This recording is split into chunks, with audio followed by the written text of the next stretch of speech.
ஆபிரகாமுக்கு ஒரு பெரிய அறிவு இருந்துச்சு.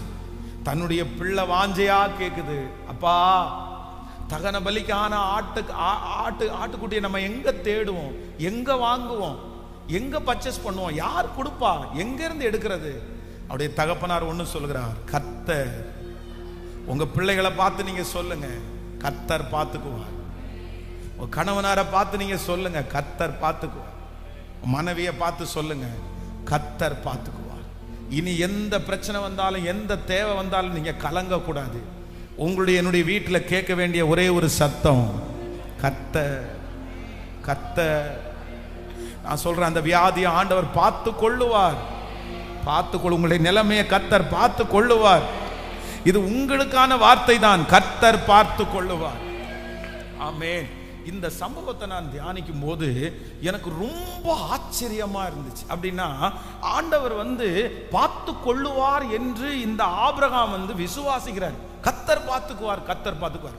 கர்த்தர் பார்த்துக்கிட்டாரா அப்படின்னா அதுல தேடி பார்க்கும் போது ஆண்டவர் ஒரு 3 காரியத்தை அவர் பார்த்துக்கிட்டார்.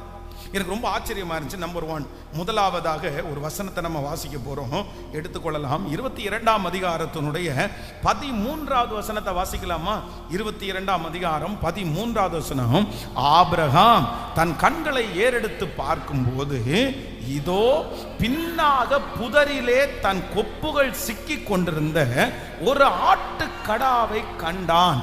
அப்பொழுது ஆமென். அப்பொழுது ஆபிரகாம் போய் கடாவை பிடித்து அதை தன் குமாரனுக்கு பதிலாக தகன பலியிட்டான். ஆமென் சொல்லுங்கள். நான் இதற்கு என்ன சொல்றேன் அப்படின்னு சொன்னா, நம்பர் 1, முதலாவதாக கர்த்தர் எதை பார்த்துக்குவார் அப்படின்னு சொன்னா, இந்த ஆபிரகாமுக்கு இருக்கிற சிச்சுவேஷன் என்ன தெரியுமா அப்படின்னா, தன்னுடைய ஒரு பெரிய கீழ்ப்படிதல். தன்னுடைய மகனை ஆண்டவர் மோரியா மலையில போய் கர்த்தர் பலி செலுத்து அப்படின்னு ஆண்டவர் சொன்னார். உடனே இவர் தன்னுடைய வேலைக்காரரோட கிளம்பி போய் வேலைக்காரங்களை கீழே விட்டுட்டு மலைக்கு போய் கட்டையெல்லாம் அடுக்கிட்டு தன்னுடைய பையனுடைய கையை கால்களை கட்டி அவனை மேல படுக்க வச்சு, இப்போ அவர் என்ன பண்றாரு அப்படின்னா தன்னுடைய கத்தியை எடுத்து ஓங்குறாரு. அப்ப ஆண்டவர் சொல்றாரு, நீ எனக்கு பயப்படுறவன்னு எனக்கு தெரிஞ்சிருச்சு, நீ கத்திய பிள்ளை ஆண்டான் மேல் போடாத அப்படின்னு சொல்லி ஆண்டவர் நிறைய வாக்குத்தத்தத்தை கொடுப்பாரு. இப்போ பிள்ளைய பலிபீடத்துல இருந்து ஆபிரகாம் இறக்கிட்டாரு, கட்டுகளை எல்லாம் அவுத்து விட்டாரு. ஆனா அந்த பலிபீடம் எப்படி இருக்குன்னா வெறுமையா இருக்குது. அந்த பலிபீடத்தை வெறுமையா விட்டுட்டு வர்றதற்கு ஆபிரகாமுக்கு பிரியம் இல்லை. எப்படி வெறுமையா விட்டுட்டு வர்றது அப்படின்னு யோசிக்கும் போது இப்ப என்ன வேதம் சொல்லுது, இப்ப அவனுக்கு என்ன தேவை அப்படின்னு சொன்னா, ஒரு ஆட்டுக்குட்டி இல்லைன்னா ஒரு ஆட்டுக்கடா தேவை. ஆனா இப்ப நிக்கிறது, காட்டுல நிக்கிறது யாரு? இவங்க 2 பேர் தான் நிக்கிறாங்க, வேற யாருமே இல்ல. இனி திரும்ப போய் இந்த பலிபீடத்துல போய் ஒரு ஆட்டுக்கடாவை பிடிச்சிட்டு வா அப்படின்னு தன்னுடைய பையனை அனுப்ப முடியாது. இவங்க 2 பேரும் கிளம்பி அவ்வளோ கிட்டத்தட்ட 3 நாட்கள் பிரயாண தூரம், 3 days தாண்டி தான் அவங்க வீட்டில இருந்து ஆண்டவர் பலி செலுத்தின இடம் 3 நாள் பிரயாணம் தாண்டி தான் அந்த மலையே பார்க்கறாங்க. அவ்வளோ தூரமான இடம். திரும்பி போய் வீட்டில் போய் இன்னொரு ஆட்டுக்குட்டியை பிடிச்சிட்டு வரவும் முடியாது. இப்போ வேதம் சொல்லுகிறது, இப்போ அவனுக்கு ஒரு தேவை இருக்குது. இன்னைக்கு அவனுக்கு ஒரு தேவை இருக்குது. இந்த தேவைக்கு என்ன பண்றதுன்னு தெரியல, எங்க போறதுன்னு தெரியல, சுத்தி எங்கேயுமே வழி இல்லை. ஆனால் கர்த்தர் வாக்கு கொடுக்கிறார், அந்த மோரியா மலையிலே அவனுடைய கண்கள் பார்த்து கொண்டிருக்கும் போது பின்னாக புதரிலே தன் கொப்புகள் சிக்கி கொண்டிருந்த ஒரு ஆட்டுக்கடாவை கண்டான். மலையில யாரு கொண்டு வந்ததுன்னு தெரியல, மலையில யார் ஆடு மேய்ச்சதுன்னு தெரியல, எப்படி அந்த ஆட்டை மட்டும் விட்டுட்டு போனாங்கன்னு கூட தெரியல.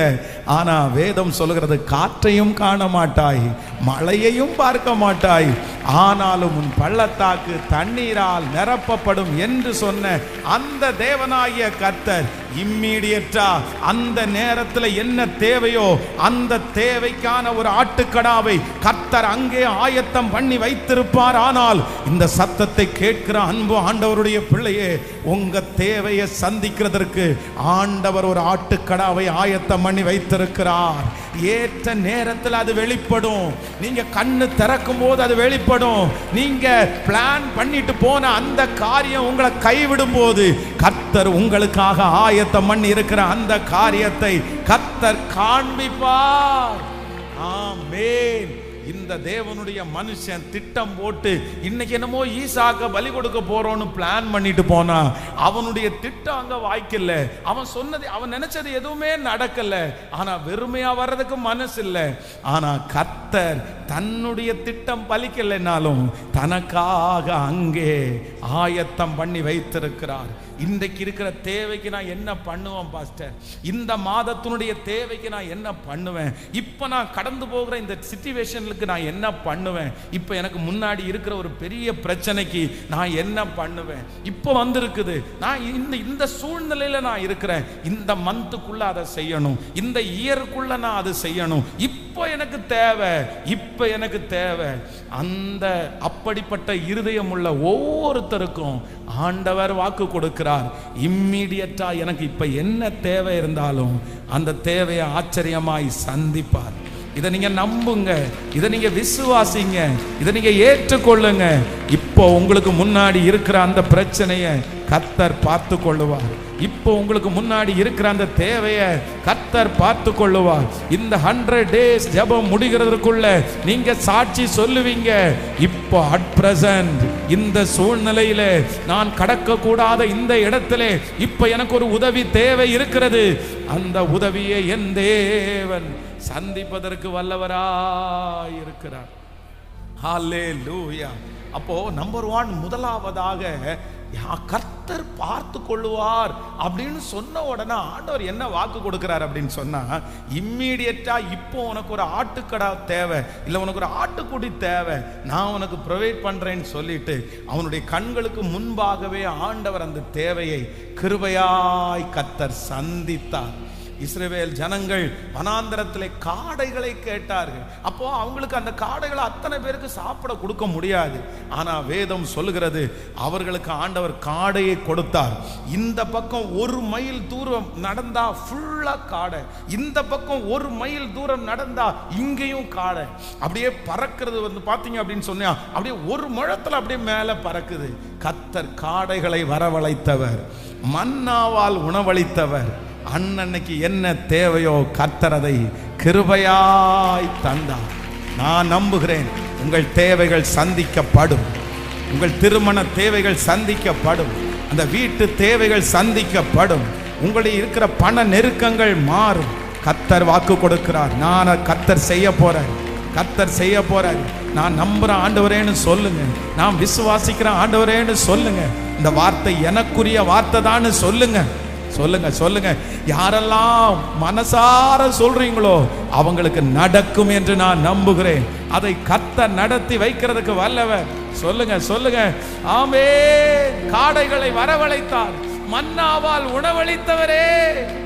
ஹல்லேலூயா.